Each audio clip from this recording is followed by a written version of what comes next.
Hello friends, हम लोग बात कर रहे थे breathing and exchange of gases के बारे में। ये उसका 5वां पार्ट है। इस वीडियो में हम लोग 2 टॉपिक कवर करेंगे, एक्सचेंज ऑफ गैस और transport of the gas. Exchange of gases की बात करें तो इसकी प्राइमरी साइट कौन सी होगी? इसकी प्राइमरी साइट एल्वुलाई होगी। ये एल्वुलाई का हमने डायग्राम बना रखा है जो कि एनसीईआरटी में बना रखा है। एल्वुलाई की बात करें तो एल्वुलाई क्या होता है? Structural functional unit of lungs, मतलब लंग्स को बनाने वाली ये क्या है? एक यूनिट है। एल्वुलाई की बात करें तो लंग्स में, दोनों लंग्स में एल्वुलाई की संख्या 300 से 350 मिलियन हो सकती है। उनमें से एक हमने बना रखी है यहाँ पे एल्वुलाई, जो कि एनसीईआरटी में भी बना हुआ है ये डायग्राम। तो प्राइमरी साइट की बात करें तो ये क्या हो जाएगा? एल्वुलाई हो जाएगी। एनसीईआरटी में लिख रखा है primary site alveoli is the primary site of the exchange of the gases. Exchange of gas की प्राइमरी साइट क्या है? तो आंसर हो जाएगा एल्वुलाई। और भी हो सकता है किसके किसके बीच में? ब्लड और टिश्यू के बीच में। किसके बीच में? ब्लड और टिश्यू के बीच में। दूसरा पॉइंट लिखा हुआ also between the blood and tissue. कहें एक्सचेंज ऑफ गैसेस कैसे हो रहा है? तो बाय द सिंपल डिफ्यूजन, मतलब यहां पर कोई भी एनर्जी कंज्यूम नहीं होगी। एक्सचेंज ऑफ गैसेस जो हो रहा है, गैसों का जो एक्सचेंज हो रहा है, ये किस पर डिपेंड करेगा?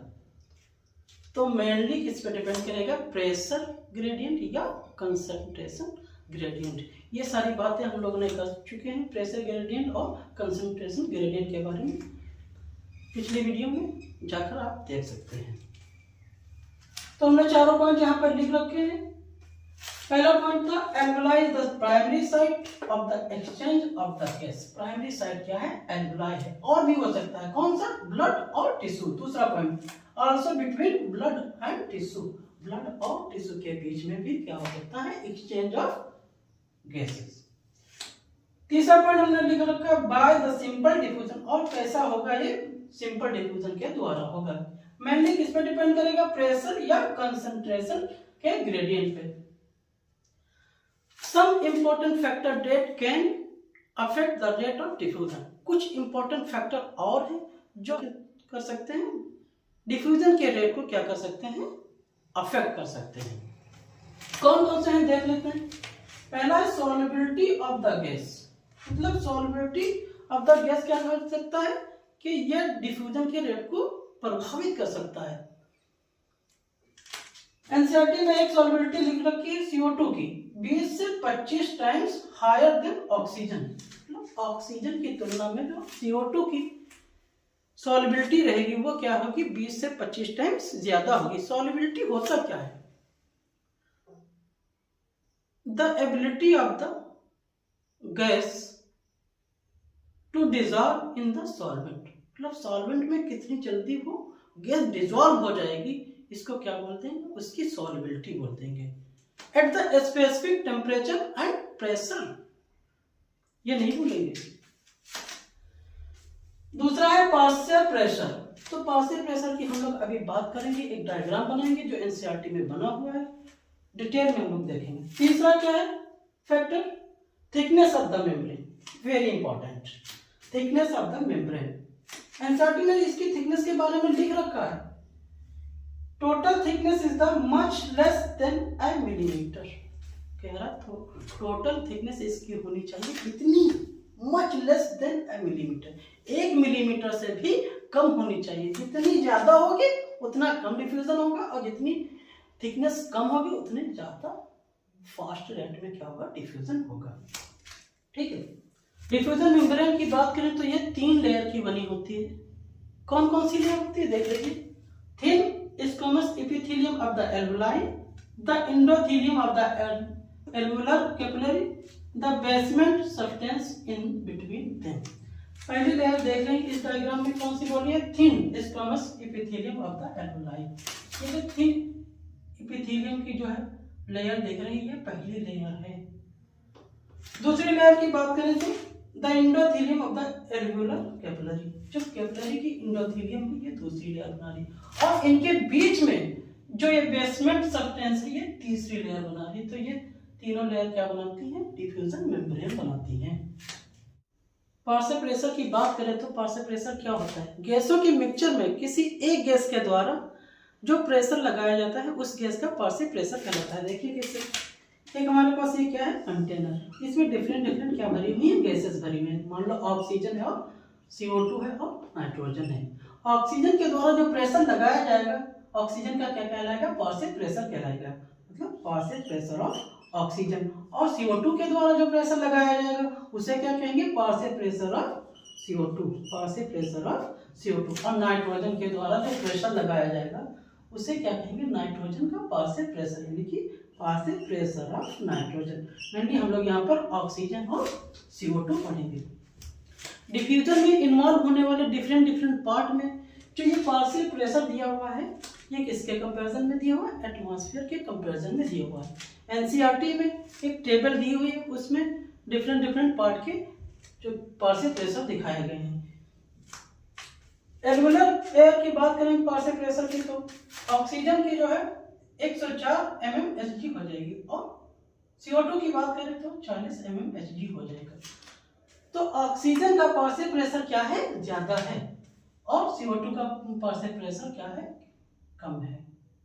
तो ऑक्सीजन क्या हो जाएगा, ऑक्सीजन का डिफ्यूजन हो जाएगा किसमें, पल्मोनरी वेन में। तो कहें पल्मोनरी वेन में कैसा ब्लड होगा, तो ऑक्सीजनेटेड ब्लड होगा। ये पल्मोनरी वेन जो है किसमें आ जाएगी, लेफ्ट एट्रिया में। लेफ्ट एट्रिया पंप करेगा, किसमें चला जाएगा ब्लड, लेफ्ट वेंट्रिकल में। और जब लेफ्ट वेंट्रिकल क्या करेगा, पंप करेगा, तो ये ब्लड कहाँ आ जाएगा, सिस्टेमिक आर्टरी में आ जाएगा। सिस्टेमिक आर्टरी में कैसा ब्लड होगा, ऑक्सीजनेटेड ब्लड होगा। यहाँ पर पार्शियल प्रेशर की बात करें तो ऑक्सीजन का पार्शियल प्रेशर कितना हो जाएगा, 95 mmHg हो जाएगा। यही बात अगर CO2 के लिए करें तो 40 mmHg हो जाएगा। अब ये ब्लड जो है आ रहा है हमारे टिश्यू से जो है गुजर रहा है, बॉडी टिश्यू से क्या हो रहा है, गुजर रहा है। ऑक्सीजन का पार्शियल प्रेशर क्या है, ज्यादा है, किसके कंपैरिजन में, ऑक्सीजन की CO2 के कंपैरिजन में ज्यादा है। अब ये क्या करेगा, सिस्टेमिक आर्टरी जो है ऑक्सीजन को कहाँ डिफ्यूज कर देगा, बॉडी टिश्यू में डिफ्यूज कर देगा। ठीक है, यहाँ तक बात समझ में है। और बॉडी टिश्यू में जो मेटाबॉलिज्म के द्वारा जो है CO2 प्रोड्यूस की गई है उसका पार्शियल प्रेशर कितना है, 45 mmHg। और यहाँ पर ऑक्सीजन का कितना है, 40 mmHg। मतलब CO2 का पार्शियल प्रेशर ज्यादा है, किसके कंपैरिजन में, ऑक्सीजन के कंपैरिजन में। अब क्या होगा, यहाँ पर कंसंट्रेशन ग्रेडियंट क्या है, CO2 का ज्यादा है, या पार्शियल प्रेशर कह लें, CO2 क्या ज्यादा है। तो ये CO2 किस में डिफ्यूज हो जाएगी, सिस्टेमिक वेन में। सिस्टेमिक वेन में तो कहें सिस्टेमिक वेन में जो है कैसा ब्लड होगा, तो डीऑक्सीजनेटेड ब्लड होगा। यहाँ पर अगर जो पार्शियल प्रेशर की बात करें तो ऑक्सीजन का पार्शियल प्रेशर कितना हो है, 40, और CO2 का पार्शियल प्रेशर कितना है, 45, जो कि यहाँ से बॉडी टिश्यू से लेकर जा रहा है। अब ये सिस्टेमिक वेन जो है कहाँ पे खुलेगी, राइट एट्रिया में। जब राइट एट्रिया पंप करेगा तो ब्लड कहाँ चला जाएगा, राइट वेंट्रिकल में। अब राइट वेंट्रिकल जब पंप करेगा तो ये ब्लड किससे जो है, पल्मोनरी आर्टरी के द्वारा चला जाएगा। और यहाँ पर जो है पल्मोनरी आर्टरी में डीऑक्सीजनेटेड ब्लड होगा, मतलब CO2 का कंसंट्रेशन या पार्शियल प्रेशर ज्यादा होगा तो CO2 क्या हो जाएगी, एल्वुलर में डिफ्यूजन हो जाएगा, CO2 का डिफ्यूजन हो जाएगा। तो CO2 जो है ये एटमॉस्फेयर में छोड़ दी जाएगी और हम लोग क्या कर रहे थे, ऑक्सीजन को जो है हम लोग विड्रॉ कर रहे थे। ये हो गई पूरी कहानी किसकी, एक्सचेंज ऑफ गैसेस की, जो है हम लोगों ने डिफरेंट डिफरेंट पार्ट में देखा। इस प्रकार डिफ्यूजन हम लोगों ने दो जगह देखे हैं, एक तो एल्वुलाई और ब्लड में, दूसरा कहाँ, ब्लड और टिश्यू में। कहाँ कहाँ, एल्वुलाई और ब्लड में, ब्लड और टिश्यू में। गैस के ट्रांसपोर्ट की बात करें तो गैस के ट्रांसपोर्ट का मकसद क्या होता है, मकसद यही कि ऑक्सीजन को एल्वुलाई से लेकर टिश्यू तक छोड़ना और टिश्यू से CO2 को लेकर एल्वुलाई तक छोड़ना, यही तो मकसद है ट्रांसपोर्ट का। तो एल्वुलाई पे देखेंगे ऑक्सीजन का क्या होगा, एसोसिएशन होगा, और CO2 का क्या होगा, डिसोसिएशन होगा। इसी प्रकार अगर हम लोग टिश्यू पे देखें तो ऑक्सीजन का क्या होगा, डिसोसिएशन होगा, और CO2 को क्या होगा, एसोसिएशन होगा। CO2 और ऑक्सीजन का ट्रांसपोर्ट करने के लिए हमें किसी एक चीज की जरूरत होगी, जिसे हम क्या कहेंगे, ट्रांसपोर्टेशन में हमें किस चीज की जरूरत होगी। तो ट्रांसपोर्टेशन में हमें ब्लड की जरूरत होगी। तो कहें जो है ब्लड क्या है, ट्रांसपोर्टेशन का एक मीडियम है। ट्रांसपोर्टेशन का मीडियम क्या है, यहाँ पे ब्लड है। ऑक्सीजन की बात करें तो ये 97% आरबीसी के द्वारा ट्रांसपोर्ट होगा। रिमेनिंग 3% किसके द्वारा, प्लाज्मा के द्वारा होगा। CO2 की बात करें तो ये 70% किसके द्वारा होगा, बाइकार्बोनेट के द्वारा होगा। 20 से 25% आरबीसी के द्वारा, और रिमेनिंग 7% क्या होगा, प्लाज्मा के द्वारा होगा। गैस के ट्रांसपोर्ट की बात चल रही है तो ऑक्सीजन का ट्रांसपोर्ट हम लोग अलग पढ़ेंगे और CO2 का ट्रांसपोर्ट अलग पढ़ेंगे। ऑक्सीजन के ट्रांसपोर्ट की बात करें तो 97% किसके द्वारा होता है, आरबीसी के द्वारा होता है, और रिमेनिंग 3% किसके द्वारा होता है, प्लाज्मा के द्वारा। प्लाज्मा का ट्रांसपोर्ट जो कि सिलेबस में नहीं दिया हुआ है, और आरबीसी का हमें पढ़ना है। आरबीसी के अंदर एक रेड कलर का पिगमेंट पाया जाता है, जिसे क्या कहते हैं, हीमोग्लोबिन कहते हैं। पॉइंट लिखा हुआ है, haemoglobin is a red colour iron containing pigment present in the RBC. RBC के अंदर एक रेड कलर का पिगमेंट पाया जाता है, उसे हम लोग क्या कहते हैं, हीमोग्लोबिन कहते हैं।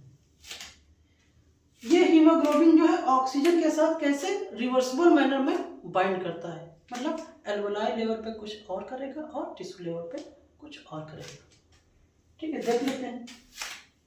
ऑक्सीजन जो है, ऑक्सीजन हीमोग्लोबिन के साथ बाइंड करके क्या बनाती है, ऑक्सी हीमोग्लोबिन बनाती है। जो हीमोग्लोबिन होता है वो प्रत्येक मतलब ईच हीमोग्लोबिन जो है 4 मॉलिक्यूल ऑफ ऑक्सीजन के साथ बाइंड कर सकता है, या ऐसे कह लें each molecule of haemoglobin can bind 8 atom of oxygen. Point लिखा हुआ है, each haemoglobin molecule can bind with the maximum 4 molecule of oxygen, या कह लें 8 एटम ऑफ ऑक्सीजन। एल्वेलाई में देखें तो इसका जो है पार्शियल प्रेशर CO2 और ऑक्सीजन का हम लोग देख चुके हैं। ऑक्सीजन का हीमोग्लोबिन के साथ जुड़ना ये किस पे डिपेंड करेगा, पार्शियल प्रेशर ऑफ ऑक्सीजन पे डिपेंड करेगा। और इसे प्रभावित कौन करेगा, पार्शियल प्रेशर ऑफ CO2 और कंसंट्रेशन ऑफ H और टेम्परेचर क्या कर सकते हैं, इसको प्रभावित कर सकता है। अगर जो हम लोग एल्वेलाई पे देखें तो पार्शियल प्रेशर ऑफ ऑक्सीजन क्या होगा, ज्यादा होगा, और CO2 का पार्शियल प्रेशर कम होगा, और वहां पे क्या होंगे, H भी क्या होंगे, कम होंगे कंसंट्रेशन में, और टेम्परेचर क्या होगा, कम होगा। देखिए एल्वेलाई पे क्या होगा, पार्शियल प्रेशर ऑफ ऑक्सीजन ज्यादा होगा, पार्शियल प्रेशर ऑफ CO2 कम होगा, कंसंट्रेशन H क्या होगा, कम होगा, और टेम्परेचर भी कम होगा। तो ये क्या है, फेवरेबल कंडीशन है ऑक्सीजन को जो है हीमोग्लोबिन के साथ बाइंड होने का। अब जो है ये ऑक्सीजन क्या होगी, हीमोग्लोबिन के साथ बाइंड कर जाएगी। एक हीमोग्लोबिन जो है 4 मॉलिक्यूल को जो है बाइंड कर लेगा। अब ये लेकर आएगा ऐसे, इस जो है इस वे से लेकर आ रहा है। इसके बाद ये टिश्यू पर आ जाएगा। अब टिश्यू पे क्या देखेंगे हम लोग, इसमें पार्शियल प्रेशर ऑफ ऑक्सीजन कम होगा और पार्शियल प्रेशर ऑफ CO2 क्या होगा, ज्यादा होगा। तो यहाँ पर क्या कर लेगा, वो रिवर्स हो जाएगा, ऑक्सीजन जो है डिसोसिएट हो जाएगी और कार्बन के साथ जो है हीमोग्लोबिन बाइंड कर जाएगी, जो कि हम लोग CO2 में अभी देखेंगे। इसी प्रकार देख लीजिए टिश्यू में क्या था, पार्शियल प्रेशर ऑफ ऑक्सीजन कम था और partial pressure of carbon dioxide ज्यादा था, H कंसंट्रेशन ज्यादा था, टेम्परेचर भी ज्यादा था। ये किसका जो है, ये फेवरेबल था डिसोसिएशन ऑफ हीमोग्लोबिन या dissociation of oxygen. Oxygen haemoglobin dissociation curve देखें तो ये एनसीईआरटी का ग्राफ है।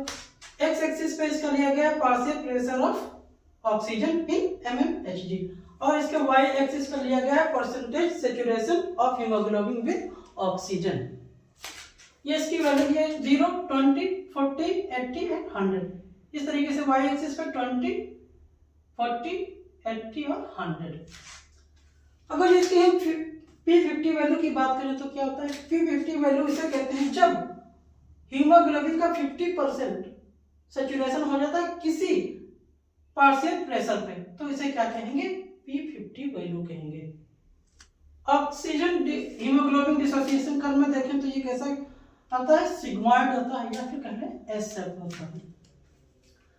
एवरी 100 ml ऑक्सीजनेटेड ब्लड कितने ml जो है ऑक्सीजन को डिलीवर करेगा टिश्यू को, तो 100 ml ऑक्सीजनेटेड ब्लड जो है 5 ml ऑक्सीजन को डिलीवर करेगा किसको, टिश्यू को। ये जो लिखा है every 100 ml oxygenated blood can deliver 5 ml of oxygen to tissue under the normal physiological condition। Condition क्या होनी चाहिए, नॉर्मल फिजियोलॉजिकल कंडीशन होनी चाहिए।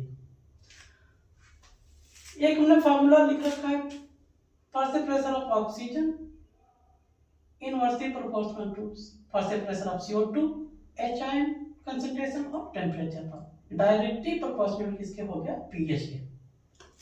तो क्या अगर जो पार्शियल प्रेशर ऑफ ऑक्सीजन बढ़ाएंगे तो पार्शियल प्रेशर ऑफ CO2 क्या होगा, वहां पे कम होगा, HIN कम होगा, टेम्परेचर भी कम होगा।